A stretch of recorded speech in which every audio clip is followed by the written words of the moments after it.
Hi dears, welcome back. ഇന്നൊരു variety ആയിട്ടുള്ള cake recipe ആയിട്ടാണ് വന്നിട്ടുള്ളത്.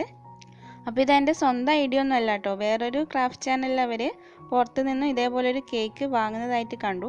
അപ്പോൾ യൂട്യൂബിൽ ഇത് സെർച്ച് ചെയ്ത് നോക്കിയപ്പോൾ ഇങ്ങനൊരു കേക്ക് എനിക്ക് കാണാൻ കഴിഞ്ഞിട്ടില്ല. അപ്പോൾ ഇങ്ങനെ ഒന്ന് ചെയ്ത് നോക്കാമെന്ന് കരുതി. ഇതേപോലെ കേക്ക് ആരെങ്കിലും വീഡിയോ കണ്ടിട്ടുണ്ടെങ്കിൽ അല്ലെങ്കിൽ ആരെങ്കിലും ചെയ്ത് നോക്കിയിട്ടുണ്ടെങ്കിൽ താഴെ ഒന്ന് കമൻറ്റ് ചെയ്യണം കേട്ടോ. അപ്പോൾ ഇതിൽ 4 ഫ്ലേവറിലുള്ള കേക്കാണ് വരുന്നത്. സാധാരണ നമ്മൾ ഫ്ലേവർ 4 ചെയ്യുന്നുണ്ടെങ്കിൽ തന്നെ അതൊക്കെ ഓരോ ലെയറായിട്ടാണ് ചെയ്യാറുള്ളത്. അപ്പോൾ ഇതിൻ്റെ ഒരു സൈഡിൽ റെഡ് വെൽവെറ്റ്, പിന്നെ ചോക്ലേറ്റ്, മാംഗോ, പിന്നെ ഒരു ബ്ലൂബെറി, അങ്ങനെയാണ് ചെയ്തിട്ടുള്ളത്. അപ്പോൾ നമുക്ക് വീഡിയോയിലേക്ക് പോവാം. ആദ്യം ചെയ്യേണ്ടത് കേക്ക് ടിന്ന് റെഡിയാക്കിയെടുക്കലാണ്. അപ്പം ഞാനിവിടെ 8 ഇഞ്ചിൻ്റെ റൗണ്ട് ടിന്ന് എടുത്തിട്ട് അതിൻ്റെ താഴെ ബട്ടർ പേപ്പർ ഒട്ടിച്ച് വെച്ചിട്ടുണ്ട്. എന്നിട്ട് ഇതേപോലെ 4 ഈക്വൽ പോർഷൻസ് ആക്കിയിട്ട് ഒന്ന് ഡിവൈഡ് ചെയ്ത് കൊടുക്കാം. അപ്പോൾ അല്പം കട്ടിയുള്ളൊരു കാർഡ്ബോർഡ് എടുത്തിട്ട് അതിനെ ഫോയിൽ പേപ്പർ വെച്ചിട്ട് ഒന്ന് ഇതേപോലെ കവർ ചെയ്തെടുത്തിട്ട് ഇതേപോലെ വെച്ച് കൊടുക്കുകയാണ് ചെയ്തിട്ടുള്ളത്. അപ്പോൾ വെച്ച് കൊടുക്കുമ്പോൾ അല്പം ടൈറ്റായിട്ട് തന്നെ വെച്ച് കൊടുക്കുക. അതിനുശേഷം ഇതിൻ്റെ ഓരോ സൈഡിലായിട്ട് ഇതേപോലെ ബട്ടർ പേപ്പറും കൂടി വെച്ച് കൊടുക്കാം.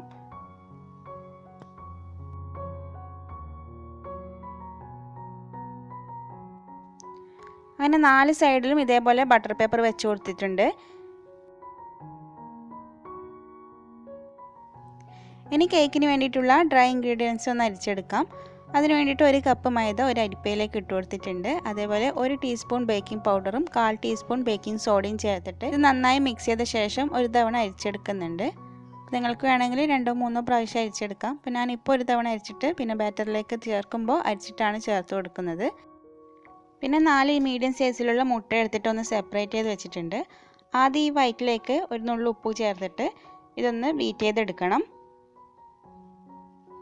എഗ് വൈറ്റ് ഇതേപോലെ പതഞ്ഞ് വന്നു കഴിഞ്ഞാൽ ഇതിലേക്ക് 1/2 കപ്പ് പൊടിക്കാത്ത പഞ്ചസാരയാണ് ചേർക്കുന്നത്.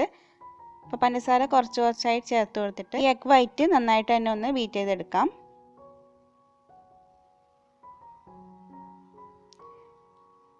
ഇനി ഇതിലേക്ക് ഓരോ യോക്ക് വീതം ചേർത്ത് കൊടുക്കാം. അപ്പോൾ യോക്ക് ചേർക്കുന്നതോടൊപ്പം തന്നെ വാനില എസൻസും കൂടി ചേർത്ത് കൊടുക്കണം. ഇപ്പോൾ 1 ടീസ്പൂണാണ് ചേർത്ത് കൊടുക്കുന്നത്.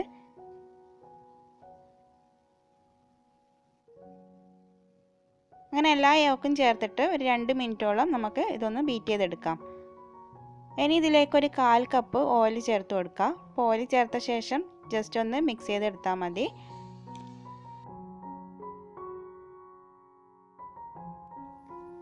ഇനി ഡ്രൈ ഇൻഗ്രീഡിയൻസ് കുറച്ചായിട്ട് ഇതിലേക്ക് ചേർത്തിട്ട് ഒന്ന് ഫോൾഡ് ചെയ്തെടുക്കാം.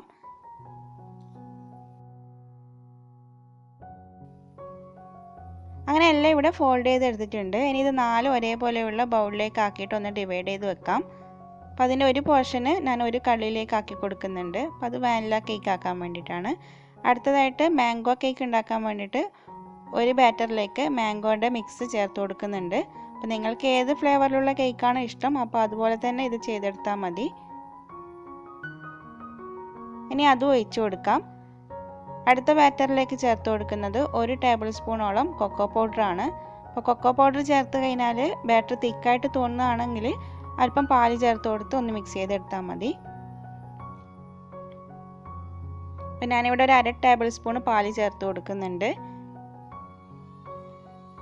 അതും മിക്സ് ചെയ്ത ശേഷം ഇതിലേക്ക് ഒഴിച്ചു കൊടുക്കാം.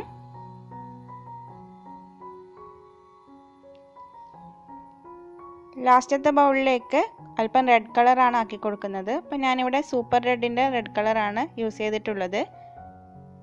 അതേപോലെ ഒരു 1/4 ടീസ്പൂൺ അളവിൽ ലൈറ്റ് കളർ കൊക്കോ പൗഡറും 1 ടേബിൾ സ്പൂൺ ബട്ടർ മിൽക്കും കൂടി ചേർത്ത് കൊടുക്കുന്നുണ്ട് ഇതിലേക്ക്. അപ്പോൾ ടോട്ടൽ 6 ഡ്രോപ്പ് റെഡ് കളർ ചേർത്ത് കൊടുത്തിട്ടുണ്ട്. അതും കൂടി മിക്സ് ചെയ്ത ശേഷം ഇതും ടിന്നിലേക്ക് ഒഴിച്ചു കൊടുക്കാം. ഇനി ടിന്ന് നന്നായിട്ട് ടാപ്പ് ചെയ്ത ശേഷം പ്രീഹീറ്റ് ചെയ്ത് വെച്ച പാത്രത്തിലേക്ക് ഇറക്കി വെച്ചിട്ട് ഒരു 35 മുതൽ 40 മിനിറ്റ് വരെ ബേക്ക് ചെയ്യാൻ എടുത്തിട്ടുണ്ട്. അപ്പം ഞാൻ ഒഴിച്ചിട്ടുള്ള വാനില ബാറ്റർ അല്പം കൂടുതലായതുകൊണ്ട് തന്നെ അത് അല്പം കൂടി ഹൈറ്റ് വന്നിട്ടുണ്ട്. അപ്പം അല്പം ഒന്ന് ചൂടാറിയ ശേഷം എല്ലാം ടിന്നിൽ നിന്ന് പുറത്തെടുത്തിട്ടുണ്ട്. അപ്പോൾ വാനില കേക്ക് കണ്ടോ ഇത്രയും ഡിഫറൻസ് വരുന്നുണ്ട് ഹൈറ്റിൽ. അപ്പോൾ അത് കുഴപ്പമില്ല, നമുക്ക് ഇതേപോലെ എല്ലാം ഒരേ ലെവലിൽ കട്ട് ചെയ്തെടുത്താൽ മതി. ഇനി ഇതെല്ലാം നല്ലപോലെ ചൂടാറാൻ വേണ്ടി മാറ്റി വെക്കാം. അപ്പോൾ ചൂടാറിയ ശേഷം ഞാനിത് 3 ലെയറായിട്ട് കട്ട് ചെയ്തിട്ടുണ്ട്. അപ്പോൾ വാനില കേക്ക് 4 ലെയർ ആക്കാൻ മാത്രം ഹൈറ്റ് ഉണ്ടായിരുന്നു. അപ്പോൾ അതിൻ്റെ ഒരു ലെയർ അങ്ങ് മാറ്റി വെച്ചു. ഇനി 3 ഗനാഷ് തയ്യാറാക്കി വെച്ചിട്ടുണ്ട്. അപ്പോൾ ഡാർക്ക് ഗനാഷ് ഉണ്ടാക്കാൻ വേണ്ടിയിട്ട് ഒരു 1/4 കപ്പ് ഡാർക്ക് കോമ്പൗണ്ടിലേക്ക് 1/4 കപ്പ് തന്നെ നല്ല ചൂടുള്ള വിപ്പിംഗ് ക്രീം ഒഴിച്ചു കൊടുത്തതാണ്. അപ്പോൾ മാംഗോ ഗനാഷ് ഉണ്ടാക്കാൻ വേണ്ടിയിട്ടും ഇതേപോലെ തന്നെ 1/4 കപ്പ് മാംഗോൻ്റെ കോമ്പൗണ്ടും 1/4 കപ്പ് വിപ്പിംഗ് ക്രീമുമാണ് എടുത്തത്. അപ്പോൾ മാംഗോ കോമ്പൗണ്ട് കിട്ടിയിട്ടില്ലെങ്കിൽ വൈറ്റ് കോമ്പൗണ്ട് എടുത്തിട്ട് അതിലേക്ക് മാംഗോൻ്റെ മിക്സ് ചേർത്ത് കൊടുത്താൽ മതി. പിന്നെ ബ്ലൂബെറിയുടെ ഗനാഷ് അല്പം കൂടുതലായി പോയിട്ടുണ്ട്. അപ്പോൾ ഇത് നിങ്ങൾ എടുക്കുമ്പോൾ ഒരു 1/4 കപ്പ് തന്നെ വൈറ്റ് കോമ്പൗണ്ടും ഒരു 2.5 ടേബിൾ സ്പൂണ് വിപ്പിംഗ് ക്രീം ചൂടാക്കിയിട്ട് അതിലേക്ക് ഒഴിച്ചു കൊടുക്കുക. അതിലേക്ക് 1 ടേബിൾ സ്പൂണ് ബ്ലൂബെറിയുടെ ക്രഷും പിന്നെ അല്പം പർപ്പിൾ കളറും കൂടി ആക്കി കൊടുത്തിട്ടുണ്ടായിരുന്നു. ഇനി ഓരോ സ്പോഞ്ചായിട്ട് ഫ്രോസ്റ്റിംഗ് ചെയ്തെടുക്കാം. അപ്പോൾ ആദ്യം ബ്ലൂബെറിയുടെ കേക്കാണ് ഉണ്ടാക്കുന്നത്. അപ്പോൾ അതിന് വേണ്ടിയിട്ട് വാനില കേക്ക് വെച്ച് കൊടുത്തിട്ട് ഷുഗർ സിറപ്പ് വെച്ച് വെറ്റ് ചെയ്തെടുക്കാം. അതിനുശേഷം ക്രീം ഇതേപോലെ ഒന്ന് സ്പ്രെഡ് ചെയ്ത് കൊടുക്കാം. ഇനി ഇതിന് മുകളിൽ അല്പം ഒന്ന് ബ്ലൂബെറി ക്രഷ് ആക്കി കൊടുക്കുന്നുണ്ട്. അപ്പോൾ അടുത്ത ഓരോ ലെയറും ഇതേപോലെ തന്നെ ചെയ്തെടുക്കാം. വിപ്പിംഗ് ക്രീം ഇവിടെ 1 കപ്പ് വിപ്പിംഗ് ക്രീമാണ് ബീറ്റ് ചെയ്തെടുത്തിട്ടുള്ളത്.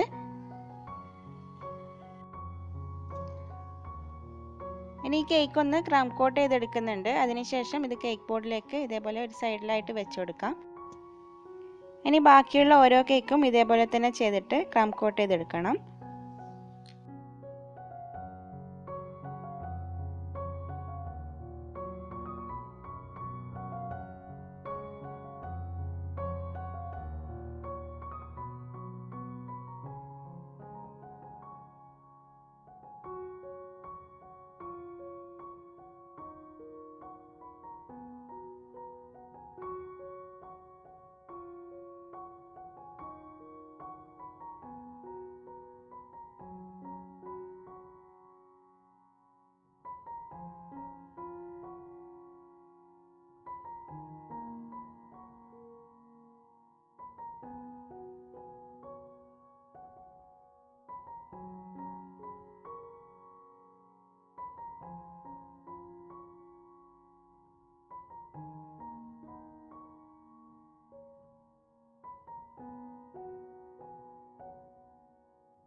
അപ്പോൾ 4 കേക്കും ക്രം കോട്ട് ചെയ്ത ശേഷം ഇതേപോലെ റൗണ്ട് ഷേപ്പ് ആക്കിയിട്ട് വെച്ച് കൊടുത്തിട്ടുണ്ട്.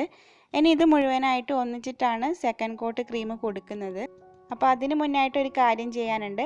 നമ്മളിത് ഇനി മുഴുവനായിട്ട് ക്രീം വെച്ച് കവർ ചെയ്ത് കഴിഞ്ഞാൽ നമുക്ക് ഏത് സൈഡിൽ ഏത് ഫ്ലേവറിലുള്ള കേക്കാണെന്ന് മനസ്സിലാകാൻ പറ്റില്ല. അപ്പോൾ അതുകൊണ്ട് തന്നെ ഞാൻ ഓരോ സ്പോഞ്ചിൻ്റെ നേരെയായിട്ട് അതിൻ്റെ ഗനാഷ് ഒന്ന് ആക്കി കൊടുക്കുന്നുണ്ട്. അതേപോലെ 4 സൈഡിലും ഇതേപോലെ പെൻസിൽ വെച്ചിട്ടൊന്ന് കേക്ക് ബോർഡിൽ ഒന്ന് മാർക്ക് ചെയ്ത് വെക്കുന്നതും കൂടിയുണ്ട്.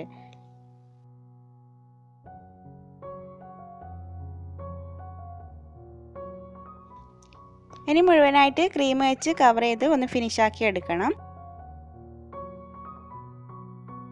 അപ്പം നല്ല റൗണ്ട് ഷേപ്പിൽ തന്നെ ഇതാക്കി എടുക്കണം.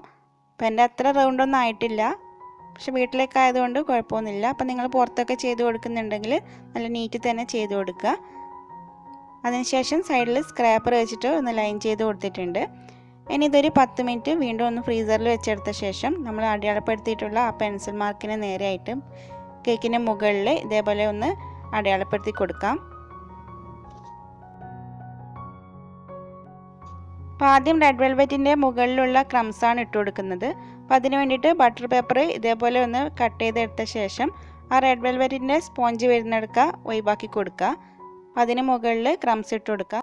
അപ്പോൾ ക്രംസ് ഒന്ന് ചൂടാക്കിയ ശേഷം മിക്സിയിലിട്ടൊന്ന് പൊടിച്ചെടുത്തതാണ്. അതിനുശേഷം അരിപ്പയിലേക്ക് ഇട്ട് കൊടുത്തിട്ട് ഇതേപോലെ ചെയ്ത് കൊടുക്കുക. എന്നിട്ട് ബട്ടർ പേപ്പർ ഒന്ന് മാറ്റി കൊടുക്കാം.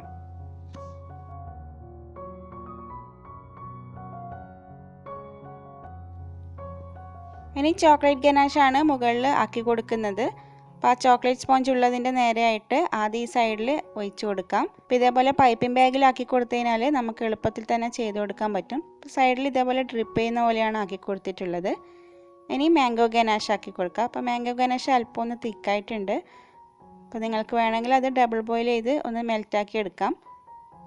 ലാസ്റ്റായിട്ട് ബ്ലൂബെറിയുടെ ഗനാഷും കൂടി ആക്കി കൊടുക്കാം. ഇനി ഇത് ഫ്രിഡ്ജിൽ വെച്ചിട്ട് നന്നായിട്ടൊന്ന് സെറ്റാക്കി എടുക്കണം. അപ്പോൾ അതിന് മുന്നേ തന്നെ കേക്ക് ബോർഡൊക്കെ ഒന്ന് ക്ലീൻ ആക്കി കൊടുക്കുന്നുണ്ട്. അപ്പോൾ 4 സൈഡിലും ഇതേപോലെ ഒരു ബോർഡറും കൂടി കൊടുത്തിട്ടുണ്ട്. മുകളിൽ കുറച്ച് ചോക്ലേറ്റ് ഡെക്കറേഷനും കൂടി വെച്ച് കൊടുക്കാം. അപ്പോൾ ഒരു വീട്ടിൽ തന്നെ പല ഫ്ലേവർ കേക്ക് ഇഷ്ടമുള്ളവരൊക്കെ ഉണ്ടാവും. അപ്പോൾ അവർക്കൊക്കെ ചെയ്ത് നോക്കാൻ പറ്റിയിട്ടുള്ള നല്ലൊരു കേക്കാണിത്. ഇനിയിപ്പോൾ കുറേ പേര് കമൻസിൽ വന്നിട്ട് ഇതിൻ്റെ റേറ്റ് ചോദിക്കാൻ ചാൻസ് ഉണ്ട്. അപ്പോൾ ഞാൻ ആദ്യമായിട്ട് ഇത് ചെയ്ത് നോക്കുന്ന കേക്ക് ആയതുകൊണ്ട് തന്നെ അപ്പോൾ അതിനെ പറ്റിയിട്ട് എനിക്കൊരു ഐഡിയ ഇല്ല. അപ്പോൾ ഞാൻ വിചാരിക്കുന്നത് ഇപ്പോൾ 4 സ്പോഞ്ചും ഓരോന്നും 1/4 കിലോ വീതമാണ് ഉണ്ടാവുക. അപ്പോൾ അതിൻ്റെ കൂടെ ഒരു 200 രൂപ എക്സ്ട്രാ കൂട്ടാമെന്നാണ് വിചാരിക്കുന്നത്. അപ്പോൾ നിങ്ങളുടെ അഭിപ്രായങ്ങൾ നിങ്ങൾ താഴെ കമൻറ്റ് ചെയ്യുക. അപ്പോൾ വീഡിയോ കാണുന്ന ഹോം ബേക്കേഴ്സും ഉണ്ടാവുമല്ലോ, അപ്പോൾ അവർ ഈ കേക്കിനൊരു റേറ്റ് താഴെ ഒന്ന് കമൻറ്റ് ചെയ്ത് കൊടുക്കണം. അപ്പോൾ അത് ബാക്കിയുള്ളവർക്ക് കൂടി ഉപകാരപ്പെടും. അപ്പോൾ എല്ലാവർക്കും വീഡിയോ ഇഷ്ടമായിട്ടുണ്ടാവുമെന്ന് വിചാരിക്കുന്നു. അപ്പോൾ ഇഷ്ടമായിട്ടുണ്ടെങ്കിൽ ലൈക്ക് ചെയ്യാനും ഷെയർ ചെയ്യാനും, അപ്പോൾ ചാനൽ സബ്സ്ക്രൈബ് ചെയ്യാതെ ആരെങ്കിലും വീഡിയോ കാണുന്നുണ്ടെങ്കിൽ പ്ലീസ് ഒന്ന് സബ്സ്ക്രൈബ് ചെയ്യാൻ വേണം. അപ്പോൾ മറ്റൊരു ദിവസം നല്ലൊരു റെസിപ്പിയുമായി വീണ്ടും കാണാം. Thanks for watching.